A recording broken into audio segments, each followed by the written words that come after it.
ఏంటి తప్పిపోయిన ఏలియన్ చూసినట్టు అలా బిత్తర చూపులు చూస్తున్నా? ఈ బెత్తర చూపులు కాదే, అనుమానపు చూపులు. నాకు కొన్ని డౌట్లు ఉన్నాయి. ముందు నా క్వశ్చన్లకి ఆన్సర్ చెప్పు. 18 ఏళ్ళ నుంచి రోజు నా కోసం 4 కూరలు ఎందుకు వండుతున్నావు?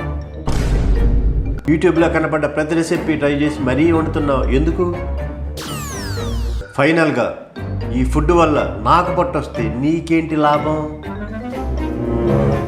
ఏంటే కుక్కిన పెయిన్లాగా అలా కదలకుండా చూస్తూ ఉంటావేంటి? I want answers right now. నాకు ఆన్సర్లు చెప్పాలంటే నాకు ఈ చీర సరిపోదు, నేను ఇంకో చీర కట్టుకురావాలి. వాట్? అంతే, ఈ చీర మీద ఓన్లీ క్వశ్చన్లే వస్తాయి. నీకు ఆన్సర్లు కావాలా వద్దా? కావాలి. అయితే నేను ఇంకో చీర కట్టుకురావాలి. నువ్వు ఏం చేస్తావో నాకు తెలియదు. I want answers today. ఇప్పుడు నేను ఆన్సర్లు కావాలంటే ఇంకో చీరతో వస్తాను. ఆగు, వెళ్ళే ముందు దీన్ని బట్టి నీకు ఏమర్థమైంది జాను? నా పేషెన్స్కి టెస్ట్ పెడుతున్నావు అని. అది కాదు అర్థం అవ్వాల్సింది. మనకి లైఫ్లో ఎన్ని ప్రాబ్లమ్స్ వచ్చినా ఒక్కొక్కసారి పేషెన్స్గా ఉండటం వల్ల ఎన్నో సాల్వ్ అయిపోతాయి. పేషెన్స్గా ఉండటం అనేది ఖర్చు లేని సొల్యూషన్ అని. అర్థమైందా?